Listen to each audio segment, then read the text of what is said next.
आज आपण तयार करणार आहोत आपल्या लहान मुलांच्या आवडीचा मस्त असा चायनीज गाड्यावर मिळतो असा सपक असा पास्ता. सपक म्हणण्याचं कारण म्हणजे मिरची घालायचं काम किंवा नाही घालायचं काम हे तुमचं आहे. तर आमचं हे गोलून बोलून नुसताच केस कापून आलं तर रडून रडून हैराण झालं. मग त्याच्याच आवडीचं मी तयार केलं आहे मस्त असा पास्ता. मग मी करण्यापेक्षा माझ्या मुलगीनं म्हणजे हिचीच मुलगी आहे तिनं तयार केला आहे म्हणजे आमच्या श्वेतानं. पण अशा मॉडर्न मुलींना ना मॅगी पास्ता न्यूडल्स ना व्यवस्थित छान असं जमतं. अगदी चायनीजवाले असतात ना तसंच. घरातलं भाजी भाकरी का नसं ना पण हे असे पदार्थ खूप सुंदर असे करतात. तिला म्हटलं तुला जमते ना तूच कर म्हणून म्हणली तू कॅमेरा पकड आणि मी आज रेसिपी करणार सगळी. तर आधीमध्ये थोडीशी मदत घेतली पण 99% तिनंच केलं आहे. तर पास्ता घातला आहे शिजत तर अंदाज लागला नाही इथं सगळं अंदाज पंचेच केला आहे तिनं. तर पहिल्यांदा पास्ता घ्यायचा शिजवून पाणी ठेवलं आहे. पाण्यामध्ये तेल घालायचं म्हणजे पास्ता हे तो चिकट होत नाही. तिनंच सांगितलं आहे ते सगळं तुम्हाला इथं सांगत आहे. छान असं हे 10 मिनटं मिडियम फ्लेमवर ते आपण शिजवून घ्यायचं आहे. भाज्या घेतल्या आहे, ढबू मिरची घेतली आहे, कांदा घेतला आहे, टमाटर घेतला आहे आणि गाजर. तर ह्या भाज्यांचं प्रमाण आहे ते आपल्या आवडीनुसार घ्यायचं कमी जास्त. तर सर्व भाज्या पहिल्यांदा कट करून घ्यायच्या. तर एखाद्या व्यक्तींना शिमला मिरची आवडते नाही आवडते गाजर आवडतं टमाटर तुम्ही इथं पत्ता गोबीसुद्धा वापरू शकता हिरवे वाटाणं वापरू शकता. ज्या आवडतात ना त्या भाज्या तुम्ही ह्या पास्त्यामध्ये ॲड केल्या तरीसुद्धा चालतं. त्या निमित्तानं का असताना मुलांच्या पोटात ह्या भाज्या जातात. तर अगदी चायनीज गाड्या असतात ना तसंच मी कट करण्याचा प्रयत्न करत होते पण ह्या सुरीला चांगली धार नसल्यामुळं ही शिमला मिरची तर व्यवस्थित कट होत नव्हती. नंतर ना तर लगेचच इथं पास्ता शिजलाय का बघत होती ती एकदम हाताला चटका बसत होता शिजला आहे. तर ती म्हटली 95% पास्ता शिजवून घ्यायचा आणि 5% शिजवायचा नाही. तर हे मला कळलं नाही कारण की जास्त गिर झाला की ते आपण फोडणी देताना सगळं असं एकदम चिकट होतं किंवा फुटला जातो असं तिचं म्हणणं होतं. तर इथं शिमला मिरची चिरत होती एकदम पातळ असं कट मारून घ्यायचं. खूप सुंदर अशी ह्या भाजीतली म्हणजे पास्तामधली शिमला मिरची टमाटर कांदा छान लागतो. कधीच एवढा मी पास्ता खाल्ला नाही पण आज खूप आवडीनं खाल्ला इतका सुंदर झालता तो. तर घेतला आहे कांदा.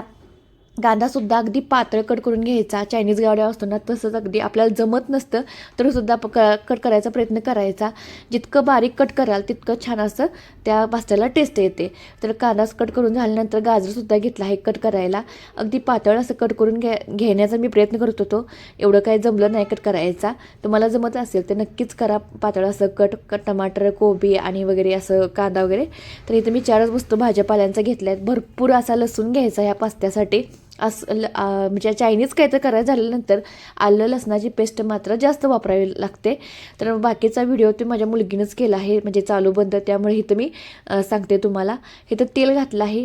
तेलऐवजी तुम्ही बटर असेल तुमच्या घरामध्ये तर ते बटरचा वापर केला तरीसुद्धा चालतो. माझ्याकडे बटर अवेलेबल नव्हतं म्हणून मी इथं तेलाचा वापर केला आहे. तेल घातलं आहे 2-3 चमचे. त्यामध्ये आलं लसूणची पेस्ट घालायची. पहिल्यांदा छान अशी 2 मिनटं परतून घ्यायची लो फ्लेमवर. नंतर त्यामध्ये आता भाज्या ॲड करायच्या. कांदा घातला आहे 2 मिडियम साईजचे कांदे कट करून घेतलेले ते सुद्धा ह्यामध्ये घातले आहे. गाजर घातलं आहे ते सुद्धा छान असं परतून घ्यायचं. आणि जेव्हा आपण मिक्स करतो त्यावेळेला गॅसची फ्लेम आहे ती मिडियम ठेवायची म्हणजे भाज्या आहेत ती क्रंच कुरकुरीत लागतात. आपल्याला माहितीच आहे की आपण राईस खाऊ दे किंवा पास्ता न्यूडल्स बाहेरचे खातो त्यातले भाज्या वगैरे एकदम क्रंची कुरकुरीत लागतात बरं का. तर हे कसं लागायचं कारण म्हणजे ज्या भाज्या आहेत त्या एकदम गॅसची फ्लेम जास्त ठेवली जाते आणि त्या फ्लेमवर ह्या भाज्या छान अशा भाजल्या जातात.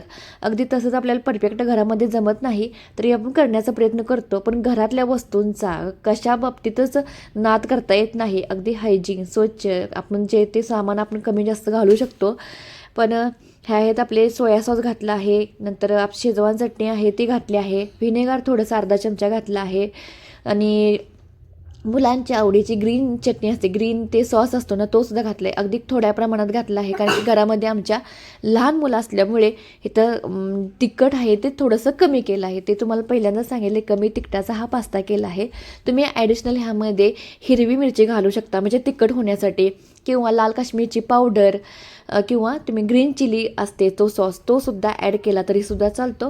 तर हे छान असं मिक्सअप करून घेत आहे. थोडंसं आंबट पाहिजे असेल तर तुम्ही टमाटर सॉस घातला तरीसुद्धा चालतो. पण आता हिवाळ्याचे दिवस चालू आहे त्यामुळे आम्ही इथं टमाटर सॉस स्किप केला आहे. लहान मुलं खायच्यात, उगाच सर्दी खोकला अगोदरच पाहुणे न बोलवता येतात, उगाच कारण नको आपण, म्हणून इथं टमाटर सॉस घातलाच नाही. आम्ही खाण्यासाठी वरती चिली फ्लेक्स घेतला आहे. मस्त असा हा पास्ता तयार झाला. लहान मुलांना खूप आवडला आणि खाऊन बघतं म्हणलं भारीच की ग.